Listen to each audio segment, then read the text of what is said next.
안녕하십니까. Y타임스 논평의 추국일입니다. 유승현 씨라고 아십니까? 전 김포시 의회 의장입니다. 더불어민주당 소속입니다. 이 사람이 아내를 살해했습니다. 살인자죠. 그런데 한국 언론과 시민단체들 조용합니다. 만약에 자유한국당 소속이었다면 어땠을까요? 오늘 그 이야기를 좀 해보겠습니다. 더불어민주당 소속으로 김포시 의회 전 의장이었던 유승현 씨, 55살입니다.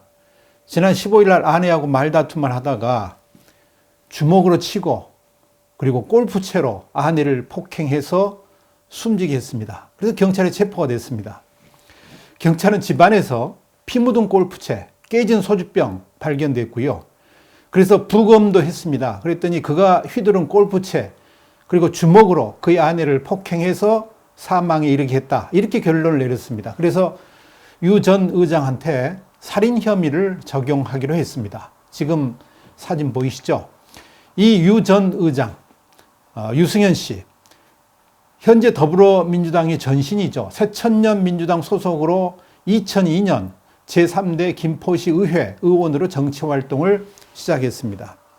정치의 뿌리가 바로 여기죠.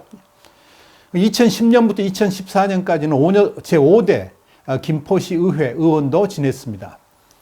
그리고 2012년부터 2014년 4월까지는 김포시 의회 후반기 의장을 지냈습니다. 민주평통 자문위원, 김포시 종합사회복지관 운영위원장 이런 기관들 지냈습니다. 그리고 2017년부터는 김포시의 산하기관인데요. 김포복지재단 이사장직을 맡고 있습니다. 김포태생입니다. 인천고등학교 나왔고요. 전남 나주에 있는 나주대학, 요즘에는 고려대학으로 이름을 바꿨습니다만 거기를 졸업했습니다. 그런데 아내를 살해했던 이 사람은 한마디로 두 얼굴의 정신이었습니다. 상습적인 가정폭력을 일삼았다고 합니다. 그가 2008년에는 법무부 범죄예방위원 김포지구 부대표를 맡은 바가 있습니다. 그리고 2015년 1월에는 인천 송도 어린이집 보육교사 폭행 사건이 있었는데요. 그리고 어린이집 학대 사건이 있었는데 여기에 대해서 이런 말을 했습니다. 어처구니가 없다. 아직 어린 아이를 나가 떨어지도록 폭행한 보육교사의 행동을 보면서 마음 한켠에 애리다는 표현을 실감하는 느낌이 밀려온다. 이걸 블로그에다 올렸습니다.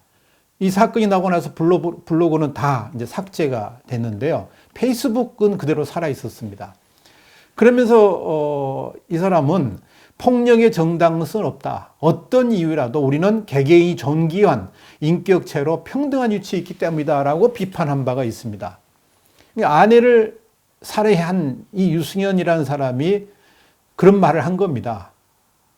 더불어민주당도 화들짝 놀랬죠. 그래서 이 유승현 씨를 16일 제명하기로 결정했습니다. 그런데요, 유승현 전 김포시 의회 의장의 아내 살해 사건에 대해서 의외로 언론이 조용합니다. 특별히 기사를 이렇게 확대해서 내지도 않으니까 유승현 전 의장이 더불어민주당 소속이었다는 사실은 더욱더 수면 속으로 묻혀 있습니다. 당연히 시민단체들, 특별히 여성단체들은 아예 입을 다물고 있습니다. 만약 유승현 전 의장이 자유한국당 소속이라도 이렇게 조용히 넘어갈 수가 있었을까요?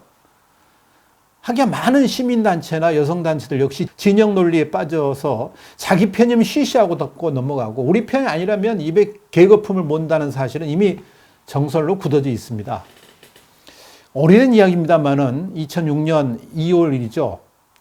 당시 최현희 한나라당 의원이 회식 자리에서 여기자를 성추행한 사건이 있었는데 이때 온갖 여성단체들이 다 일어나가지고 특별히 좌파 성향 여성단체들 수없이 많은 성명서를 발표하면서 최 의원의 사퇴를 요구했었습니다. 술자리에서 여기자를 만졌다는 이유 때문에 그랬습니다. 그런 일이 한두 번 아닙니다.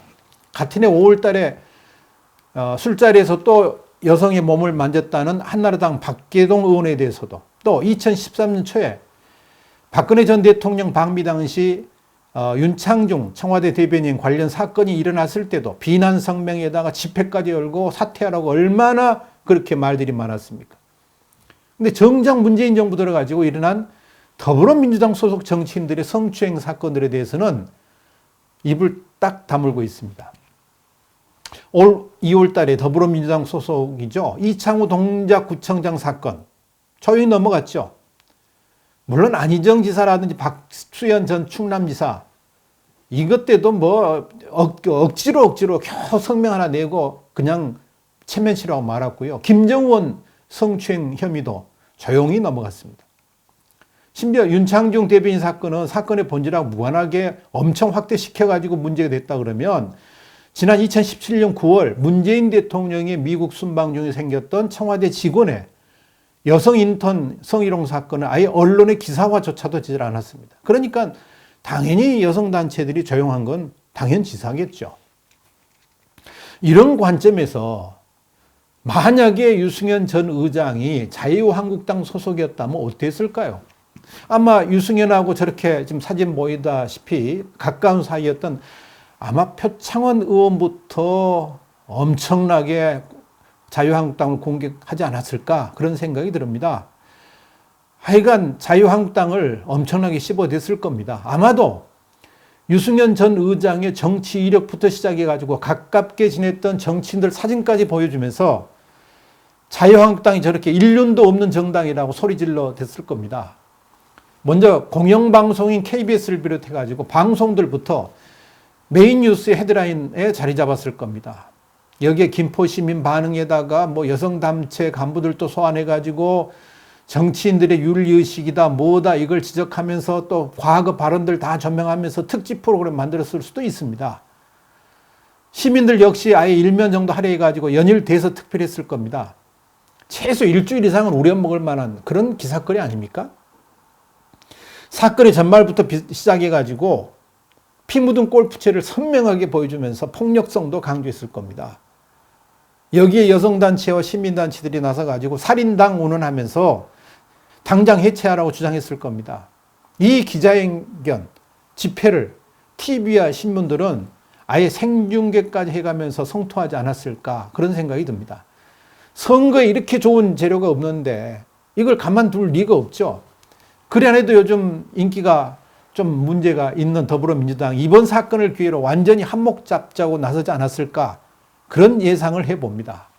그런데 유승현 전 의장이 더불어민주당이다 보니까 TV도 신문도 그저 조용하기만 합니다. 그런 사건이 있었는지 기억조차도 못할 정도로 이미 희미해져 버렸습니다. 지금 대한민국은 사건의 내용이나 본질이 중요한 게 아니고 그 사건을 일으킨 사람이 어느 편에 속해 있는가에 따라서 그 사건이 일파만파 커질 수도 있고 아예 소리 소문 없이 수면 아래로 내려갈 수도 있는 세상입니다. 언론이 이미 이렇게 이중성의 중심에 서 있는데 누가 누구를 비판하고 소리칠 수 있겠습니까? 분명한 것은 대한민국 언론은 이미 소금의 짠맛도 잃어버렸고 사회의 목탁으로서 사명도 다 잊어버렸다는 점입니다. 우리는 지금 그런 시대를 살고 있습니다. 아내를 살해한 유승현 전 김포시의 의장, 만약 자유한국당 소속이었다면 어떠했을까? 한국 언론과 시민단체 이중성에 대해서 조명해 봤습니다. 다음 시간에 다시 뵙겠습니다. 감사합니다.